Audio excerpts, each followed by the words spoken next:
കൃഷ്ണഗാഥ സീരിയലിൻ്റെ ലേറ്റസ്റ്റ് എപ്പിസോഡിൻ്റെ റിവ്യൂയിലേക്ക് എല്ലാവർക്കും സ്വാഗതം. അങ്ങനെ എപ്പിസോഡ് തുടങ്ങുമ്പോൾ തന്നെ കാണിക്കുന്നത് കൃഷ്ണ ശ്രീനിവാസനൊപ്പമുള്ള കറക്കമൊക്കെ കഴിഞ്ഞ് തിരികെ വീട്ടിലെത്തുവാണ് കേട്ടോ. ഈ സമയം തങ്കമാണെങ്കിൽ അവിടെ വൈകുന്നേരത്തേക്കുള്ള ഭക്ഷണമൊക്കെ തയ്യാറാക്കിക്കൊണ്ടിരിക്കുമായിരിക്കും. അന്നേരം പെട്ടെന്ന് ഒന്നും മിണ്ടാതെ കൃഷ്ണ അകത്തേക്ക് കയറി വന്ന് അരികി നിൽക്കുന്നത് കാണുമ്പോൾ തങ്കം പെട്ടെന്ന് പേടിച്ചു പോകുമോ. എന്താടി ഇത്, നീ എന്തെങ്കിലും ഒന്നും മിണ്ടാതെ വന്നിരിക്കുന്നത്? അല്ല അമ്മ എന്തേ കാണിക്കുന്നത്? ആരോട് ചോദിച്ചിട്ടാ ഇപ്പോൾ ഭക്ഷണമൊക്കെ ഉണ്ടാക്കാൻ തുടങ്ങിയത്? അത് പിന്നെ ഞാൻ ഇവിടെ വെറുതെ ഇരിക്കുമല്ലേ, അപ്പോൾ വൈകുന്നേരത്തേക്ക് എന്തെങ്കിലും ഉണ്ടാക്കാമെന്ന് വിചാരിച്ചു. അമ്മയ്ക്ക് ബ്രസ്റ്റ് എടുക്കാനുള്ള സമയമല്ലേ, അതൊക്കെ കഴിയട്ടെ, കുറച്ച് നാൾ കൂടി കഴിയട്ടെ, എന്നിട്ട് അമ്മയെ കൊണ്ട് ഞാൻ തന്നെ ജോലിയൊക്കെ എടുപ്പിച്ചോളാം, മനസ്സിലായോ? അല്ല നീ ഇത്ര നേരം എവിടെയായിരുന്നു? അതോ ഞാനേ ഇന്ന് അനിയൻ സാറിൻ്റെ ഒപ്പം ഇരുന്നു.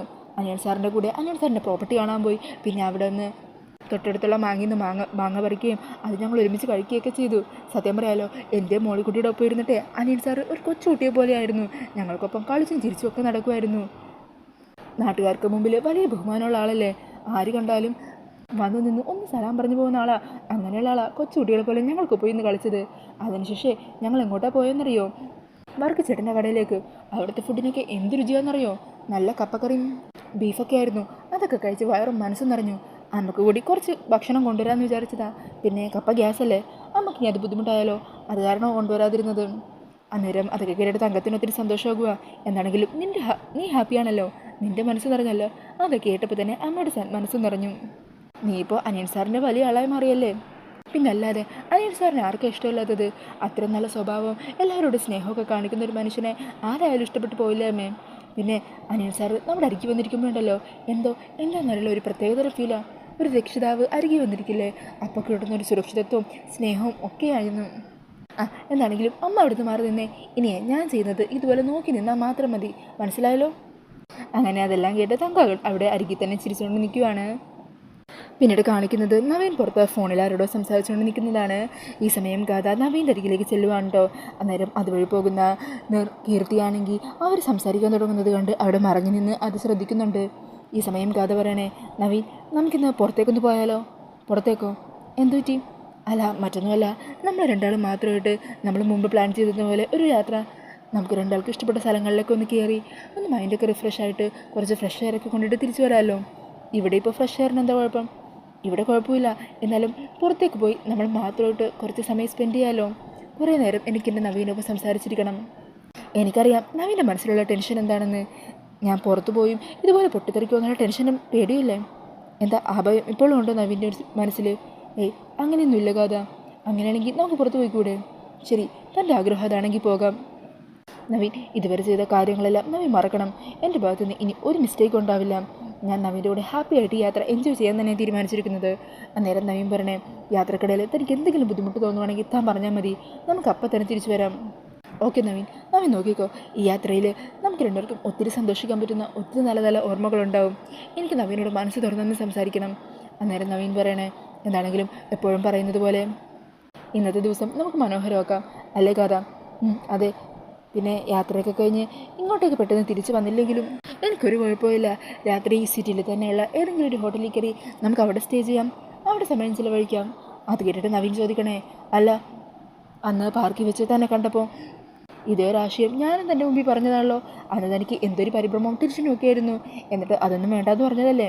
ആ കഥ തന്നെയാണ് ഇപ്പോൾ പറയുന്നത്. അത് പിന്നെ നവീൻ, അത് പിന്നെ അപ്പോഴത്തെ സാഹചര്യത്തിൽ അങ്ങനെ പറഞ്ഞു. പക്ഷേ ഇപ്പം ഞാൻ വളരെ നല്ല മൂഡില്ല, എൻ്റെ മൈൻഡൊക്കെ നല്ല റിലാക്സ്ഡ് ആണ്.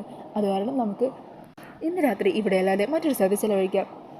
ശരി, അങ്ങനെയാണെങ്കിൽ ഇന്ന് പകലും രാത്രിയും ഒക്കെ നമുക്ക് മനോഹരമാക്കാം. അങ്ങനെ പറഞ്ഞ് അവർ രണ്ടാളെ സന്തോഷത്തോടു കൂടി നിൽക്കുവാണ്. ഇത് കേട്ട് കീർത്തിയാണെങ്കിൽ നേരെ നിർമ്മലയുടെ റൂമിലേക്ക് ഓടിച്ചെല്ലണേ. അമ്മേ, ഇവിടെ നടക്കുന്ന കാര്യങ്ങൾ വല്ലതും അറിയുന്നുണ്ടോ? നവീനും കാര്യം കൂടി സംസാരിക്കുന്നത് ഞാൻ കേട്ടതാ, അവരെ പുറത്തേക്ക് പോകാൻ പോകുവാണെന്ന്. അത് കേട്ട് ഉദയം ചോദിക്കണേ, അതിന് നിനക്കെന്താ? എനിക്കെന്താ, പ്രശ്നമൊന്നുമില്ലേ? അവർ രണ്ടാളും അങ്ങനെ പുറത്തുപോയി തമ്മിലുള്ള പ്രശ്നങ്ങളെല്ലാം പറഞ്ഞു തീർത്തു കഴിഞ്ഞാൽ, അവർക്കിടയിലെ പ്രശ്നമെല്ലാം തീർത്ത് പുതിയൊരു ജീവിതം തുടങ്ങിയാൽ പിന്നെ ഞാൻ എന്തു ചെയ്യും? അന്നേരം അത് കേട്ടിട്ട് നിർമ്മല പറയണേ, അത് ശരിയാ, അതൊരു പ്രശ്നം തന്നെയാണ്. ഉദയേട്ടാ, നിങ്ങളൊരു കാര്യം ചെയ്യ്, നിങ്ങൾ ഇപ്പം തന്നെ റെഡിയാകുക, എന്നിട്ട് നവീൻ്റെ ഗാഥയോടൊപ്പം നിങ്ങളും പോകണം. അദ്ദേഹം ഉദയം ചോദിക്കണേ, അല്ല നിർമ്മലെ, നീ എന്തൊക്കെയാണ് പറയുന്നത്? അവർ ഭാര്യയും ഭർത്താവും കൂടി പോകുമ്പോൾ അതിൻ്റെ ഇടയിലേക്ക് ഞാനും കൂടി പോകാനോ? എന്നെ അവർ കൊണ്ടുപോകുമെന്ന് നിനക്ക് തോന്നുന്നുണ്ടല്ലോ? അത് കേട്ട് നിർമ്മല പറയണേ, ഓ എൻ്റെ മനുഷ്യ, നിങ്ങളോട് അവർക്കൊപ്പം പോകാനല്ല പറഞ്ഞത്. അവർ പോകുമ്പോൾ നിങ്ങളവരെ ഫോളോ ചെയ്ത് പിന്നാലെ പോകണം, അതാ ഞാൻ പറഞ്ഞത്. അവർ കാറിന് പോകുമ്പോൾ ഞാൻ പിന്നാലെ എന്താ ഓടിപ്പോണോ? ഓ, നിങ്ങൾക്ക് സ്കൂട്ടർ ഉണ്ടല്ലോ, അതിപ്പോൾ കൂടെ. അല്ല നിർമ്മലെ, ഞാൻ അവരുടെ പിന്നാലെ പോയിട്ട് എന്ത് കാണിക്കാനാ? ഓ എൻ്റെ ദേട്ടാ, അവൾ കഴിക്കുന്ന ആ മരുന്നുണ്ടല്ലോ, അത് ഡോസ് അല്പം കൂടി കൊടുത്തു കഴിഞ്ഞിട്ടുണ്ടെങ്കിലുണ്ടല്ലോ അവളുടെ നിയന്ത്രണം തെറ്റും. അവൾ ഭ്രാന്ത് മൂത്തിളകും. നാട്ടുകാർക്ക് മുമ്പിൽ അവൾ ഭ്രാന്ത് മൂത്ത് ഓരോ കോപ്രായങ്ങൾ കാണിച്ചാൽ അതിനെ നാണക്കേടാർക്കാ? നവീന്. അങ്ങനെ നാട്ടുകാർക്ക് മുമ്പിൽ നവീൻ നാണം കെടും. തിരിച്ചു വരുന്ന വഴിക്ക് തന്നെ അവൾ എവിടെയെങ്കിലും ഇറക്കി വിട്ടിട്ട് നവീൻ ഒറ്റയ്ക്ക് തിരിച്ചു വരണം. അതിനുള്ള വേലയാണ് ഞാനിപ്പോൾ പറഞ്ഞു തന്നത്. അന്നേരം അതേക്കുന്നതും കീർത്തു പറയണേ, ആ അത് ശരിയാ, അത് നല്ല ഐഡിയാമേ. അങ്ങനെ നാട്ടുകാർക്ക് മുമ്പിൽ ഭ്രാന്തളകി അവളെ നാണം കെട്ടട്ടെ, നവീനും നാണം കെട്ടെ അവളെ കളഞ്ഞിട്ട് വരണം. ഈ സമയം ഉദയം പറയണേ, ആ പറഞ്ഞു തീരുമ്പോൾ നിങ്ങൾക്ക് പെട്ടെന്ന് തീരും. ഇതൊക്കെ എങ്ങനെ നടത്തിയെടുക്കാനാണ്? അവർക്ക് പിന്നാലെ പോയി നാട്ടുകാരുടെ അടി വാങ്ങാം, അല്ലാതെ വേറെ എന്ത് ഗുണം ഉണ്ടാവാനായിരിക്കും? ഓ നിങ്ങൾ എന്തൊക്കെയാണ് പറയുന്നത്?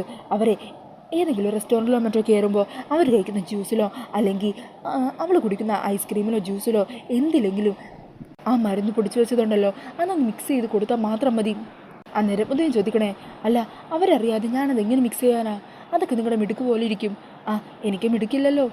അല്ല അവരേതെങ്കിലും റെസ്റ്റോറൻറ്റിലും റിസോർട്ടിലൊക്കെ കയറിയാലല്ലേ ഇതൊക്കെ ചെയ്യാൻ പറ്റൂ. അങ്ങനെ ഒരു വെള്ളം കുടിക്കാനൊന്നും കയറിയില്ലെങ്കിലോ? എൻ്റെ ഉദയേട്ടാ, നിങ്ങൾ ഈ പൊട്ടത്തരം പറയുന്നൊന്നും നിർത്തുന്നുണ്ടോ? അവരെ മനസ്സിൽ മുഴുവൻ പ്രണയമായിട്ട് നടക്കുന്നവരാ. അവരുറപ്പായിട്ടും എവിടെയെങ്കിലും എന്തെങ്കിലും കുടിക്കാനോ കഴിക്കാനോ കയറിയിരിക്കും, അതെനിക്ക് ഉറപ്പാണ്. ആ സമയം നിങ്ങൾ ഞാൻ പറഞ്ഞതുപോലെ തന്നെ ചെയ്താൽ മതി. ആ മരുന്ന് പൊടിച്ചു വെച്ചത് ഞാൻ നിങ്ങൾക്കെടുത്ത് തരാം. ഈ സമയം കീർത്തിയും പറയുന്നുണ്ട്, അച്ഛാ പറഞ്ഞത് കേട്ടല്ലോ, എങ്ങനെയെങ്കിലും ആ മരുന്ന് അവർക്ക് കലക്കി കൊടുത്തിരിക്കണം. അവൾ ഭ്രാന്തെടുത്ത് അലഞ്ഞിരിക്കണം, അല്ലാതെ അച്ഛൻ ഇങ്ങോട്ട് തിരികെ വരണ്ട, മനസ്സിലായോ? അന്നേരം ഉദയം പറയണേ, ഓ അല്ലെങ്കിലും എൻ്റെ വതി നിങ്ങളിങ്ങനെ അമ്മയും മോളും പറയുന്ന ഓരോ കാര്യങ്ങൾ കേട്ടിട്ട് പോയി ചെന്ന് ചാടുക എന്നുള്ളതാണല്ലോ. ആ എന്താണെങ്കിലും ഇവിടെ നിൽക്കുന്നതിലും ഭേദം മരണം തന്നെയാണ്. അതിപ്പോൾ നാട്ടുകാരുടെ അടികൊണ്ടായാലും മറ്റെന്തുകൊണ്ടായാലും എനിക്കെന്താ കുഴപ്പം? എടുത്തതാ, ഞാൻ എന്താണെന്ന് വെച്ചാൽ ചെയ്യാം. പിന്നീട് കാണിക്കുന്നത് മോളിക്കുട്ടിക്കൊപ്പം ഓട്ടോയിൽ പോകുന്ന കൃഷ്ണേനെയാണ് കേട്ടോ. ഈ സമയം മോളിക്കുട്ടിയുടെ മുഖമൊക്കെ ആകെ സങ്കടത്തിലിരിക്കുക. അതുകൊണ്ട് കൃഷ്ണ കാര്യം തിരക്കുന്നുണ്ട്. അന്നേരം മോളിക്കുട്ടി പറയണേ, ഇന്ന് ഞാൻ എൻ്റെ ഒപ്പം കോളേജിൽ പഠിച്ചൊരു ഫ്രണ്ടിനെ കോളേജിലേക്ക് കൊണ്ടുവന്നാക്കി. അവൾക്ക് ഇന്ന് ഫൈനൽ എക്സാം ആയിരുന്നു. പെട്ടെന്ന് ആ കോളേജും അവൾ എക്സാം എഴുതാൻ പോകുന്ന ആ ഒരു കാഴ്ചയൊക്കെ കണ്ടപ്പോൾ മനസ്സിൽ എന്തോ ഒരു വിഷമം പോലെ. അതേക്കുന്നത് കൃഷ്ണ ചോദിക്കണേ, മോളിക്കുട്ടി കോളേജിലൊക്കെ പഠിച്ചതാണോ? എന്നിട്ട് എന്തു പറ്റി? പഠിത്തം കംപ്ലീറ്റ് ചെയ്തില്ലേ? ഏയ് ഇല്ല, കഴിഞ്ഞ വർഷം വരെ പോയതാ. 95% മാർക്കും ഉണ്ടായിരുന്നു. പക്ഷേ ഞാൻ ഒറ്റക്കല്ലേ, എനിക്കും ജീവിക്കണ്ടേ. അതിന് ഒരു ജോലി അത്യാവശ്യമായി വന്നു. അങ്ങനെയാ പിന്നെ ഓട്ടോയ്ക്ക് വേണ്ടി ഞാൻ പഠിത്തം നിർത്തിയത്. ഇടയ്ക്ക് ടീച്ചേഴ്സൊക്കെ വിളിക്കും, പഠിത്തം കണ്ടിന്യൂ ചെയ്യുന്നില്ല എന്നൊക്കെ ചോദിക്കും. ഞാൻ ഓട്ടത്തിൻ്റെ മറ്റും പേരും പറഞ്ഞ് ഒഴിഞ്ഞു മാറും. അതേറ്റിട്ട് കൃഷ്ണ പറയണേ, മോൾക്കുട്ടിയുടെ സ്വപ്നങ്ങളും ആഗ്രഹങ്ങളും നിനക്കൊരിക്കലും മനസ്സിലൊതുക്കി വെക്കേണ്ടി വരില്ല. നിൻ്റെ കൂട്ടുകാരി എക്സാം എഴുതാൻ പോകുന്നത് പോലെ നീയും എക്സാം എഴുതണം. മോളിക്കുട്ടിയുടെ പഠിത്തം കണ്ടിന്യൂ ചെയ്യണം, പഠിച്ച് വലിയ ആളാകണം. അതിൻ്റെ പൈസയെക്കുറിച്ച് ഓർത്തൊന്നും ടെൻഷൻ ആവണ്ട. ഈ ഓട്ടത്തിൻ്റെ തിരക്കിൻ്റെ ഇടയിൽ ഞാൻ കുറച്ച് പൈസയൊക്കെ മാറ്റി വെച്ചിട്ടുണ്ട്. അത് വെച്ച് മോളിക്കുട്ടിയുടെ പഠിപ്പിന് വേണ്ടി നമുക്ക് ഉപയോഗിക്കാം. അയ്യോ കൃഷ്ണ, അതൊന്നും വേണ്ട. വേണം. നിന്നെ ഞാൻ എൻ്റെ അനിയത്തി എന്നെയായിട്ടാണ് കാണുന്നത്, അല്ലാതെ അന്യായിട്ടൊന്നും അല്ല കേട്ടോ. കൃഷ്ണ, ഈ ലോകത്ത് എനിക്ക് വേണ്ടി ഇതുപോലെയൊക്കെ സംസാരിക്കാനും പറയാനൊന്നും ആരുമില്ലായിരുന്നു. നീ ഇപ്പോൾ ഉള്ളപ്പോൾ എനിക്ക് എന്താ പറയേണ്ടതെന്നറിയില്ല. എൻ്റെ മോളിക്കുട്ടി, നമ്മൾ പെണ്ണുങ്ങളെ ആരുടെ അടിമകളൊന്നുമല്ല. നമ്മുടെ ആഗ്രഹത്തിനനുസരിച്ച് നമ്മൾ ഉയരണം. ഈ ലോകം നമുക്കും കൂടി പറക്കാനുള്ളതാണ്. നമ്മൾ ഈ തീരുമാനം എടുത്തത് എന്താണെങ്കിലും നല്ല ദിവസം തന്നെയാണ്. വനിതാ ദിനമല്ലേ വരാൻ പോകുന്നത്, വനിതകളുടെ ഉയർച്ചയുടെ ദിവസം. ആർക്കെങ്കിലുമൊക്കെ നമുക്ക് വഴിവിട്ട് തരാൻ കൂടെ ഉണ്ടെങ്കിൽ നമുക്ക് എത്തിപ്പിടിക്കാൻ പറ്റാത്ത ഏത് ഉയരത്തിലേക്കും നമുക്ക് ധൈര്യത്തോടെ മുന്നേറാം. അങ്ങനെ കൃഷ്ണയുടെ വാക്കുകളൊക്കെ കേൾക്കുമ്പോൾ മോൾക്കുട്ടിക്ക് ഒത്തിരി സന്തോഷവും ധൈര്യമൊക്കെ കിട്ടുവാണ്. പിന്നീട് കാണിക്കുന്നത് നവീനും ഗാഥയും കൂടി കാറിൽ പൊയ്ക്കൊണ്ടിരിക്കുന്നതാണ് കേട്ടോ. അവർക്ക് പിന്നാലെ ഉദയനും സ്കൂട്ടറിൽ പിന്നാലെ ഫോളോ ചെയ്യുന്നുണ്ട്. ചേട്ടാ നവീനെ, നീ എങ്ങോട്ടാണ് വണ്ടി ഓടിച്ച് പോകുന്നത്? കുറേ നേരമായല്ലോ. വണ്ടി ഓടിച്ചോടിച്ച് മനുഷ്യൻ്റെ ഉപ്പാട് ഇളകി. എവിടെയെങ്കിലും ഒന്ന് നിർത്തടാ. ഈ സമയം നവീനാണെങ്കിൽ വീണ്ടും വണ്ടി ഓടിച്ച് പോകുവാണ്. ഗാഥയാണെങ്കിൽ പുറത്തെ കാഴ്ചകളൊക്കെ കണ്ട് ആസ്വദിക്കുവാണ് കേട്ടോ. അന്നേരം നവീനൊരു സ്ഥലത്ത് വണ്ടി നിർത്തുക. ഗാഥ, നമുക്കിവിടെ ഇറങ്ങിയാലോ? അതിനെന്താ, ഇറങ്ങാലോ. അങ്ങനെ അവർ രണ്ടാളും അവിടെ ഇറങ്ങി ആ സ്ഥലമൊക്കെ ഇങ്ങനെ നോക്കി കാണുവാണ്. അന്നേരം നവീൻ ചോദിക്കണേ, നമ്മൾ കുറേ ദൂരം സഞ്ചരിച്ചു, താൻ അറിഞ്ഞായിരുന്നോ? കുറേ ദൂരം കാറിലിരിക്കുന്ന പോലെ തോന്നി. സത്യം പറഞ്ഞാൽ ഞാൻ കാഴ്ചയൊക്കെ ആസ്വദിക്കുമായിരുന്നു. ആ ഞാനത് കണ്ടു, അതുകൊണ്ടാണ് തന്നെ ഡിസ്റ്റർബ് ചെയ്യേണ്ടെന്ന് വിചാരിച്ച് ഞാൻ ഒന്നും മിണ്ടാഞ്ഞത്. അന്നേരം ഉദയനെ അവിടെ എത്തുന്നുണ്ടാവും. മറഞ്ഞു നിന്ന് ഉദയനും ഇതെല്ലാം ശ്രദ്ധിക്കുവാണ് കേട്ടോ. ഈ സമയം നമുക്ക് അത് പറയണേ, സത്യം പറയാമല്ലോ നവീനോട് എന്ത് പറഞ്ഞു തുടങ്ങണം എന്ന് ഉള്ളൊരു ടെൻഷനിലാണ് ഞാൻ. സോറി പറയാം, അത്രയധികം നവീനെ ഞാൻ വേദനിപ്പിച്ചിട്ടുണ്ടല്ലോ. നവീൻ എന്നും പ്രതീക്ഷയോടെ വരുമ്പോൾ ഞാൻ നവീനെ നിരാശയാക്കുക മാത്രമേ ചെയ്തിട്ടുള്ളൂ. എന്നിട്ടും അതെല്ലാം സഹിച്ച് എന്നെ ഓക്കെ ആക്കാനായിട്ട് നവീൻ കൂടെ നിൽക്കുന്നില്ലേ. സത്യം പറഞ്ഞാൽ ഈ ഒരു കാര്യം ഓർക്കുമ്പോൾ എൻ്റെ മനസ്സിലേക്ക് ഞാൻ മുമ്പ് വെച്ചൊരു കഥയായിരുന്നു വരുന്നത്. അതിൽ ഒരു നോവലാണ്. അതിൽ ഭാര്യയുണ്ടല്ലോ, എന്ത് കാര്യത്തിനും പ്രശ്നം ഉണ്ടാക്കിക്കൊണ്ടിരിക്കും. കുടുംബത്തിൽ എപ്പോഴും പ്രശ്നമാണ്. എന്നാൽ അവളുടെ ഭർത്താവുണ്ടല്ലോ, എല്ലാം സഹിച്ച് അവൾ തന്നെ സ്നേഹിക്കുന്നതും കാത്തിരിക്കും. ഈ നോവൽ ഞങ്ങൾ വായിച്ച സമയത്ത് ഞാൻ എൻ്റെ ഫ്രണ്ട്സിനോടൊക്കെ പറയും, ഇയാൾ എന്തൊരു മനുഷ്യനാണ്, ഇങ്ങനെയുള്ള ഒരാളൊക്കെ ഈ ഭൂമിയിലുണ്ടല്ലോ എന്നൊക്കെ പറഞ്ഞ് അയാളെ കുറ്റപ്പെടുത്തിയും കളിയാക്കിയൊക്കെ ഞങ്ങൾ ഓരോന്ന് പറയും. പക്ഷേ ഇപ്പം ഞാൻ തിരിച്ചറിയുക, അയാളെക്കുറിച്ച് അങ്ങനെയൊക്കെ പറഞ്ഞത് തെറ്റായിപ്പോയി എന്നുള്ളത്. ഈ ലോകത്ത് അങ്ങനെയുള്ള മനുഷ്യരുണ്ട്.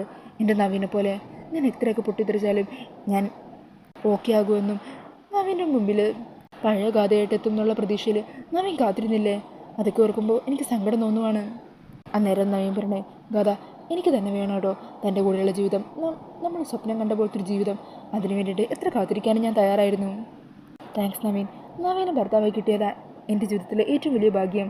അങ്ങനെ അതൊക്കെ പറഞ്ഞ് നവീൻ സന്തോഷത്തോടെ ഇരിക്കുവാണ്. ഈ സമയം ഗാഥ പറയുന്നുണ്ട്, നവീൻ ഇതുപോലെ എൻ്റെ കൂടെ ഉണ്ടെങ്കിലേ എൻ്റെ മനസ്സിലെ ഡിപ്രഷനെല്ലാം അലിഞ്ഞങ്ങില്ലാതായി പോകും. പിന്നെ എനിക്ക് ഒരു മരുന്നിൻ്റെ ആവശ്യം വേണ്ട. ഇതൊക്കെ കേട്ടിട്ട് ഉദയം മനസ്സിൽ പറയണേ, അങ്ങനെ അങ്ങ് അലിഞ്ഞു പോയാൽ പറ്റില്ലല്ലോ മോളെ. അലിഞ്ഞു പോയതൊക്കെ വീണ്ടെടുക്കാനുള്ള മരുന്നാണ് എൻ്റെ കയ്യിലുള്ളത്. അത് നിൻ്റെ ഉള്ളിലെത്തിയാലേ നിൻ്റെ മനസ്സിൽ നിന്ന് അലിഞ്ഞു പോയതെല്ലാം പൊട്ടി പുറത്തേക്ക് ചാടി വരും. ഈ സമയം ഗാഥ നവീനോട് പറയുന്നുണ്ട്, നവീൻ ഒരു മിനിറ്റ്, ഞാൻ മമ്മിയെ ഒന്ന് വിളിക്കട്ടെ. പാവം മമ്മി നമ്മുടെ കാര്യം ഓർത്ത് ആകെ ടെൻഷനിലായിരിക്കും. ഞാനൊന്ന് വിളിച്ച് സമാധാനിപ്പിക്കട്ടെ. അങ്ങനെ പറഞ്ഞ് സിത്താരയുടെ ഫോണിലേക്ക് വിളിക്കുക. ഹലോ സിത്താര മാഡം, എന്താ ടെൻഷനിലാണോ? അല്ല മോളെ, മോളെവിടെയാ? ഹാപ്പിയാണല്ലോ. പിന്നല്ലാതെ, ഞാനും നവീനും കൂടി പുറത്ത് കറങ്ങാൻ വന്നിരിക്കുക. ഇന്നത്തെ ദിവസം ഫുള്ളും ഞങ്ങൾ പുറത്ത് ഔട്ടിങ്ങിന് വേണ്ടി പ്ലാൻ ചെയ്തിരിക്കുക. ഞാൻ ഒത്തിരി ഹാപ്പിയാണ് മമ്മി. സത്യം പറയാലോ, എൻ്റെ മനസ്സിൽ നിന്നുള്ള എല്ലാ ടെൻഷനും ഭയവും ഒക്കെ മാറി. ഞാനിപ്പോൾ എൻ്റെ നവീൻ്റെ പഴയ ഗാഥയായിട്ട് മാറിക്കൊണ്ടിരിക്കുക. അത് കേൾക്കുമ്പോൾ സിത്താരക്ക് ഒത്തിരി സന്തോഷമാകുക. ഞാൻ പറഞ്ഞില്ലേ മോളെ, നിൻ്റെ ജീവിതത്തിലെ ഏറ്റവും വലിയ മരുന്ന് നവീൻ തന്നെയാണ്.